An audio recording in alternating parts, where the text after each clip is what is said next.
Both black boxes recovered in the deadly crash of that Boeing 737. 157 people killed, 8 of them Americans, when a brand new Boeing 737 plunges just minutes after takeoff.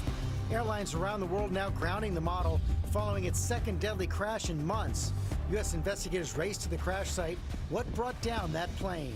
A new storm on the move. On the heels of this tornado outbreak, 11 twisters tearing across 5 southern states. Oh, wow. And heavy snow collapsing the roof of a church and fire station in the Midwest. President Trump forces a budget showdown this morning, asking for $8 billion for his border wall. This as the lawyer who negotiated those hush money deals for Stormy Daniels and Karen McDougal breaks his silence exclusively on GMA. Also first on GMA, the lawyer for the 2 brothers who say they were paid to stage that hate crime on Jussie Smollett, now speaking out as the Empire star gets indicted on 16 felony counts. Fighting for fair pay. As the World Cup approaches, the U.S. women's national soccer team files a major lawsuit. Will they boycott? 2 of the biggest stars, Megan Rapinoe and Alex Morgan, are here on GMA. And the incredible whale tale. How this diver survived getting trapped in the jaws of one of the ocean's biggest animals. Live in Times Square, this is Good Morning America. And good morning, America. Hope you had a good weekend. Welcome back to Cecilia. Special welcome to Janae Norman this morning. You may know her from the overnight. Seen her here on GMA, first time at the anchor desk. It is so excited to be here, guys. And you said you got to sleep in. I did get to sleep in. A good way to start the week. And we have a lot of breaking news to start the week also as well. That plane crash that killed 157 people in Ethiopia. It all happened just minutes after takeoff, and just moments ago, investigators found both of the crucial black boxes. Here's what we know right now. Those 157 people on board were from 35 different countries, 8 of them Americans. The Ethiopian Airlines flight lost contact with air traffic control just 6 minutes after takeoff, crashing and killing everyone on board. It was the same brand new plane, the same model that crashed in Indonesia in October. The NTSB and FAA are now assisting in the investigation. And airlines around the world are grounding that Boeing jet, 100 in China alone. Our senior transportation correspondent David Curley starts us off with the latest. Good morning, David. Good morning, George. Finding those black boxes is a big breakthrough, but some airlines and countries are not waiting to find out what is on those boxes. With 2 of these planes, the latest version of the best-selling aircraft in the world, crashing, they are deciding to ground their aircraft for now. This morning, the deadly mystery in Ethiopia, a scene littered with airline napkins and safety cards. This second crash of a new 737 leading to a grounding of jetliners around the world. China ordering that the country's fleet of nearly 100 MAX 8 jets not fly until more is known about why the 157 people died, including 8 Americans. The Ethiopian Airlines CEO visiting the site, his airline grounding its 4 other MAX 8s. We are very, very saddened. Our heart is broken for this tragic accident. The 8:30 a.m. flight to Nairobi was troubled from takeoff, according to data. The pilots apparently struggling with control issues, calling the tower, saying they were having difficulties and wanted to return to the airport. But what would cause that? Maybe a fire? Maybe some sort of a problem with the airplane internally? Just 6 minutes after takeoff, never getting much more than 1,000 feet off the ground, the data stops and the jet crashes. Immediately, there are questions about whether there's an issue with this new 737, in service for less than 2 years, more than 70 flying in the U.S., and now these 2 crashes. The first crash, a Lion Air MAX 8 going down in Indonesia, when the pilots failed to disengage the autopilot when bad data engaged a nose-down dive.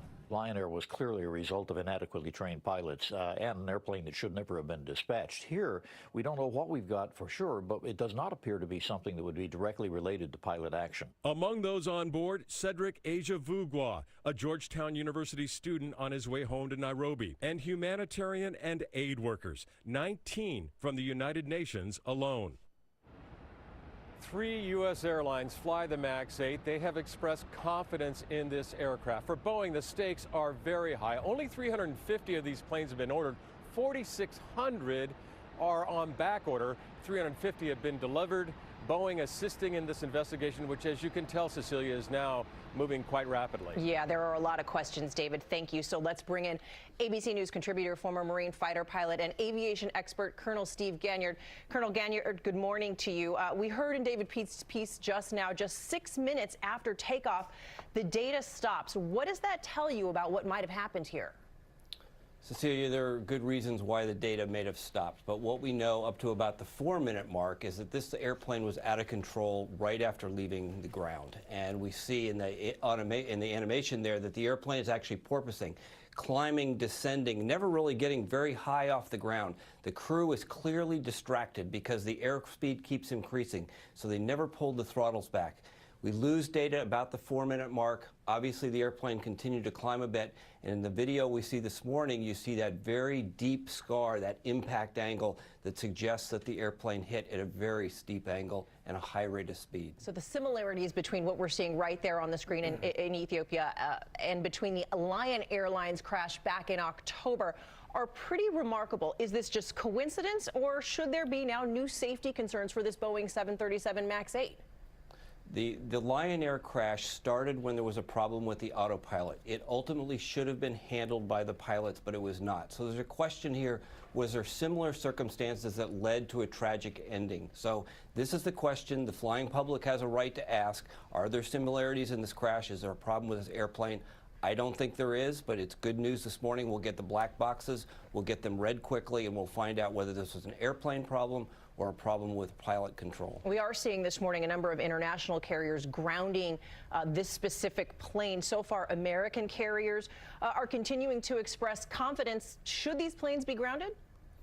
There's no evidence right now, Cecilia, to ground these airplanes. So again, getting to the black boxes, finding if there's something out about a problem with this airplane. But I think in talking to friends who are pilots at both American and United, U.S. carriers are not seeing any problems, any anomalies with this airplane. I think that ultimately the airplane will be cleared, but we do need to find out what caused this mishap, make sure that it never happens again. All right, Steve Ganyard, thank you. Janae?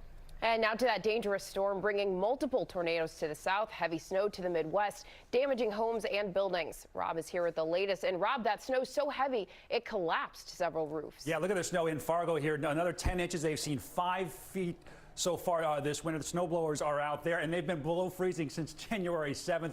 And look at this, one of nearly a dozen tornadoes here in Spring Hill, Louisiana. This one, an EF1, tearing off the roof of that house. So a combination of spring severe weather and winter snow combining for a chaotic weekend.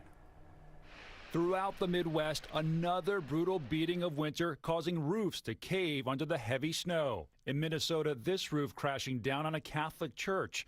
And at this Wisconsin fire department, its roof also collapsing under the snow's weight, crashing down on fire trucks. Parts of Minnesota getting over a foot of snow, making for dangerous conditions on the roads. Over 170 crashes reported across the state. And in the south, it's coming right at us. Watch as this EF1 tornado tears across a parking lot in Louisiana. 105-mile-per-hour winds ripping the roof right off this building. Let's go in.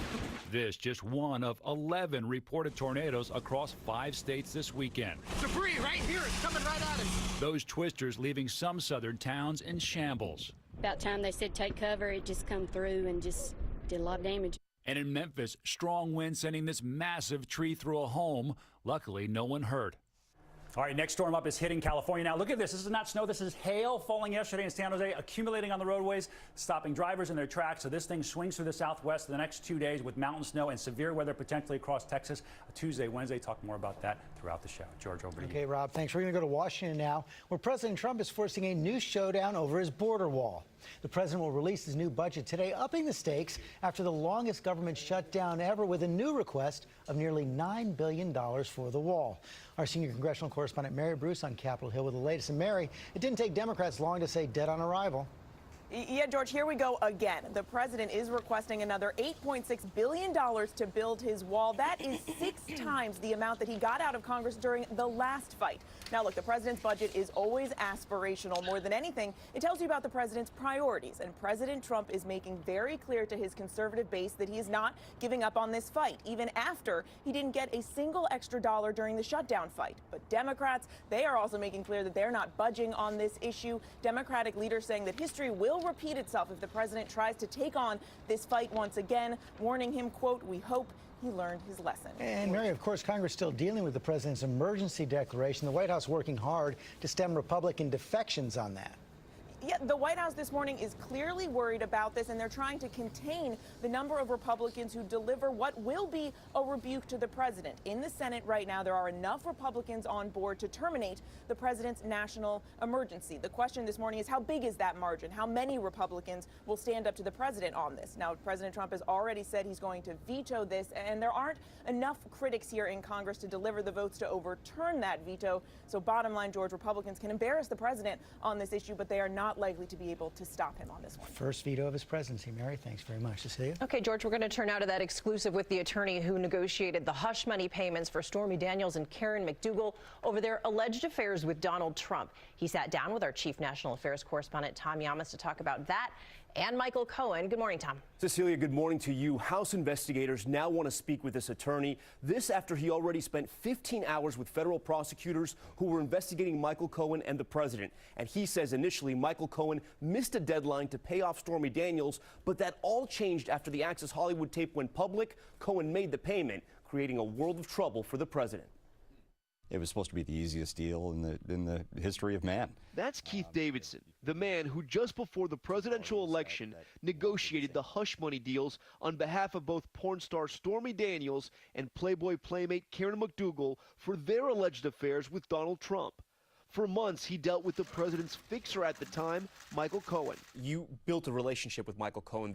A confidant at times? I think in the very large sense, yes. You wanted to work in the White House. No, sir. You didn't get brought to the dance. I did not want to go to the White House. But that's not how Davidson sees it. He says that right after the election, Cohen was very certain that he was in line for top positions, including Attorney General or Chief of Staff, and that he became irate at inauguration time when he learned there were no prospects. Congratulations, Mr. President. He confided in me that he was just beside himself, and in his words, he said, can you believe it? I just can't believe it. Can you believe after everything I've done, he's not taking me to Washington? He felt that it was a personal embarrassment for him. He was rejected. After all, everything done also included that $130,000 payment to Stormy Daniels days before the election. And now, for the first time, Davidson is revealing what he thinks forced Cohen and Trump to pay up. Grab him by the I could do anything. The Access Hollywood tape was the motivating factor in this case actually resolving. It defeats the argument that this was done for purely personal reason and that this was in fact done for political reasons, because after the Access Hollywood tape, that something like this could be the straw that broke the camel's back. And Davidson also saying Cohen was upset that Trump didn't reimburse him right away. He did, confide in me, can you believe it? That son of a never paid me back. Cohen says Donald Trump eventually paid him back, but by this time, he was already president. Do you think if Stormy Daniels and Karen McDougal were not silenced with hush payments, Donald Trump would have won the election? I have no idea. Have you ever thought about that? Has that ever kept you up at night? A little bit, yes. Well, we reached out to Michael Cohen's attorney. He had no comment. As for Stormy Daniels and Karen McDougal, both women ended up retaining new attorneys and claimed that Davidson colluded with Cohen to benefit Trump in those hush money deals. But Davidson tells us that's entirely false and that the idea that he was going around cleaning up Trump's messes could not be farther from the truth. Guys? Has that ever kept you up at night? That was a great question. Yeah. Thanks, Tom. John, thanks. Now to new trouble for R. Kelly. The embattled singer out of jail this morning, but he's now facing claims of a new videotape that shows him sexually abusing underage girls. ABC's Alex Perez has the latest. The disgraced singer making the now familiar walk out of the Cook County Jail Saturday after an unidentified person paid the over $161,000 Kelly owed in back child support. I promise you we're going to straighten all of this stuff out. That's all I can say right now. Kelly was taken into custody Wednesday, just hours after the airing of that explosive interview with CBS News. I'm fighting for my life. Y'all killing me with this. That interview drawing widespread attention, becoming fodder for Saturday Night Live. I gave y'all trapped in the closet, feeling on your booty.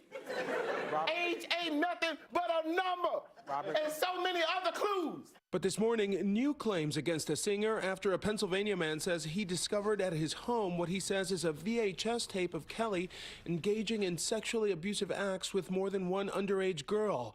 Gary Dennis says he has no idea how the tape came into his possession. We decided that the right thing to do was to turn it over to law enforcement. While prosecutors aren't commenting, his attorney Gloria Allred says though it appears to be Kelly in the video, she couldn't say with 100% certainty that it is. Kelly's attorney ceasing on that doubt, telling ABC News that the doubt here is self-evident.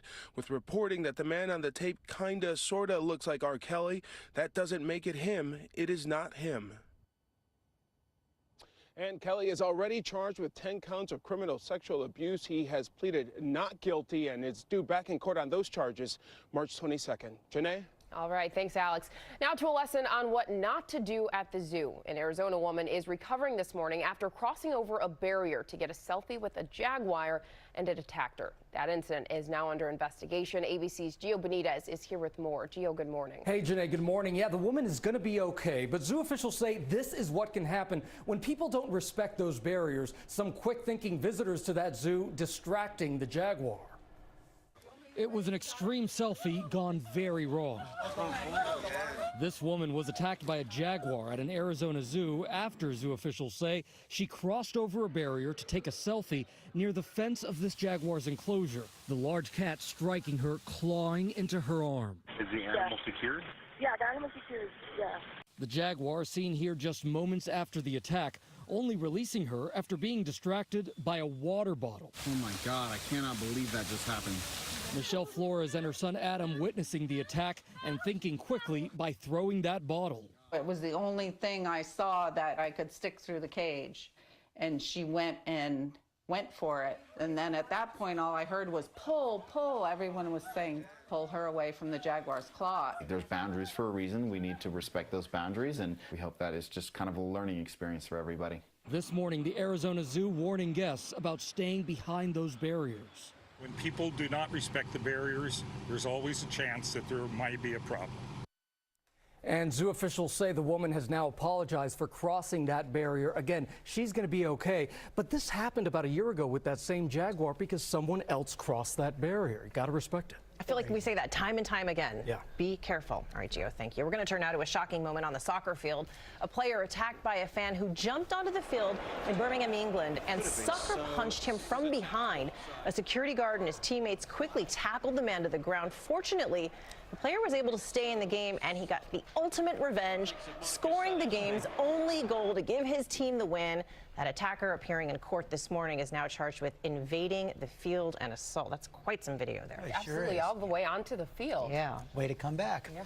We have another battle in the soccer field. This one is actually off the field. The U.S. women's national team filing a big lawsuit fighting for fair pay ahead of the World Cup. Big question now, will they boycott? Stars Megan Rapinoe, Alex Morgan are joining us. And first on GMA, the lawyer for those brothers who say they were paid by Jussie Smollett to stage that hate crime.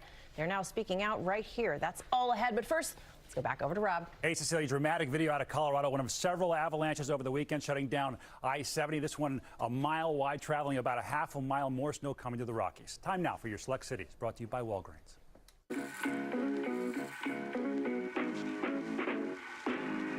Big bold woman gonna come and applaud. Got my back when I do applaud. F-E-M-A, L-E, F-E-M-A, L-E, F-E-M-A, L-E, F-E-M-A, L-E. She a queen, and you know she never lean. They be waiting for a stumble, but she never trip again. Walgreens, battle beautifully. Decreasing clouds today, so grab the sunglasses, but increasing winds. We'll get close to 60 degrees this afternoon. Really not too bad today, considering that our morning is starting out rather mild in the mid to upper 40s across the area. So again, close to 60 degrees today. And this work week will have more days that'll be at or above average. Your coolest day tomorrow at 49. A lot of warm weather for the end of the work week. Thursday and Friday, low to upper 60s with your next best chance of rain on Friday. 20 minutes. Amazing.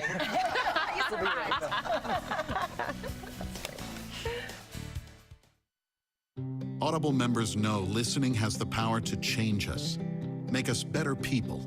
With Audible, you get more. 2 Audible originals, exclusive titles you can't find anywhere else. Plus, a credit good for any audiobook and a